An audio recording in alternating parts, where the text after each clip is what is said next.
महाराष्ट्रात लोकसभा निवडणुकीसाठी राष्ट्रवादी काँग्रेस शरदचंद्र पवार पक्षाच्या वतीने आणखी 2 उमेदवारांची घोषणा करण्यात आली आहे।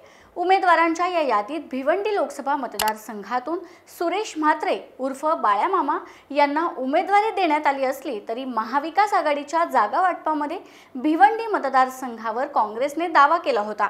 मात्र शरद पवारांनी भिवंडीत उमेदवार दिल्याने काँग्रेसला हा मोठा धक्का असल्याचं बोललं जाते। त्यामुळे आता काँग्रेसमध्ये बंडखोरी होण्याची शक्यता आहे आणि याच विषयी आपण या व्हिडिओतून जाणून घेऊयात।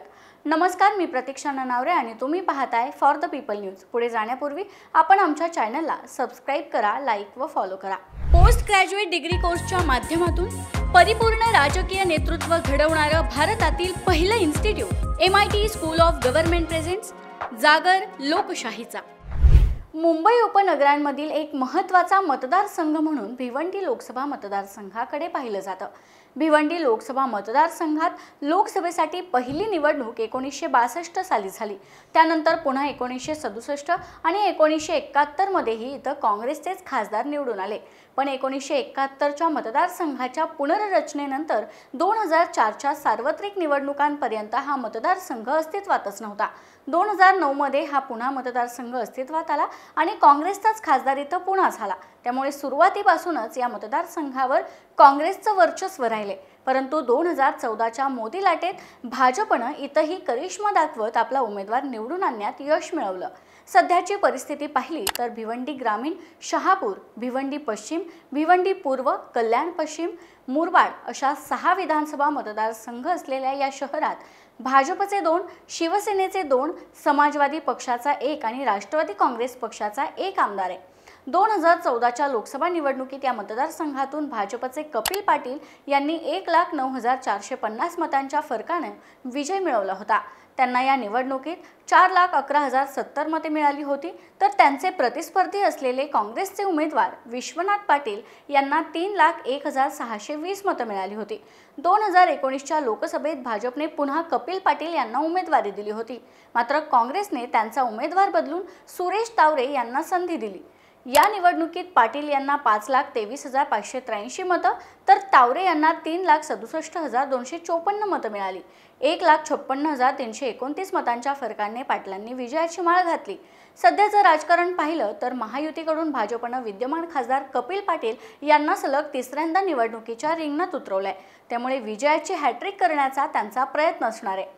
मोदी सरकारमध्ये कपिल पाटील आता मंत्री देखील होते, तर महाविकास आघाडीकडून राष्ट्रवादी काँग्रेस शरदचंद्र पवार पक्षाने सुरेश म्हात्रे उर्फ बाळ्या मामा यांना उमेदवारी दिली आहे।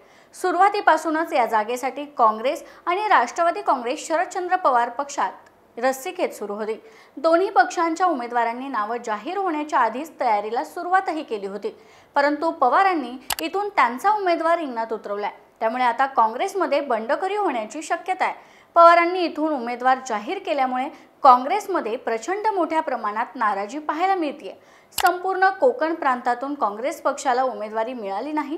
परंपरागत असलेला कोकण प्रांत आणि भिवंडी लोकसभेतून काँग्रेसची निशाणी मतपेटीतून आणि कोकणातून हद्दपार होणार आहे। त्यामुळे काँग्रेसच्या वरिष्ठांनी या बाबीचा विचार करून राज्यात सांगलीच्या जागेबद्दल जशी मैत्रीपूर्ण लढत देण्याचा विचार होत आहे, त्याचप्रमाणे भिवंडी लोकसभा मतदारसंघातून देखील आपली मैत्रीपूर्ण लढत देण्याचे आदेश वरिष्ठांनी दिले तर लढू, अशी प्रतिक्रिया काँग्रेसचे ठाणे जिल्हा ग्रामीण अध्यक्ष दयानंद चोरखे यांनी दिली आहे। त्यामुळे राजकीय वर्तुळात त्यांच्या या वक्तव्याची जोरदार चर्चा होते।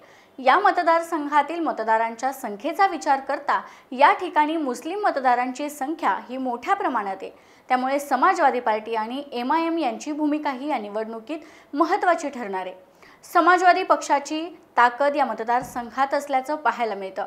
MIMचे खासदार इम्तियाज जलील यांनी काही दिवसांपूर्वीच राज्यात काही जागा लढवण्याचे संकेत दिले होते। त्यात ते भिवंडीमधूनही त्यांचा उमेदवार देणार असल्याच्या चर्चा होत्या। एवढंच नाही तर जलील यांनी स्वतः भिवंडीमधून लढावं अशी मागणी त्यांच्या कार्यकर्त्यांकडून करण्यात आल्याचंही सांगण्यात येत होतं। त्यामुळे या दोन पक्षांच्या भूमिका पाहता त्यांचे उमेदवारही मैदानात उतरले तर भाजप विरोधी समजली जाणारी मतं या दोन पक्षांबरोबर मवियामध्ये विभागली जाऊ शकतात। परिणामी त्याचा भाजपला फायदा होण्याची शक्यताही नाकारता येत नाही। त्यामुळे येणाऱ्या निवडणुकीत काँग्रेसचे नेते चोरगे यांनी घेतलेल्या भूमिकेविषयी आणि एकूणच या मतदारसंघाविषयी तुमचं मत काय आहे ते खाली दिलेल्या कमेंट बॉक्समध्ये कळवा। व्हिडिओ आवडल्यास लाईक करा आणि अशाच आणखी नवनवीन व्हिडिओसाठी फॉर द पीपल न्यूजला सबस्क्राईब करायला विसरू नका। धन्यवाद।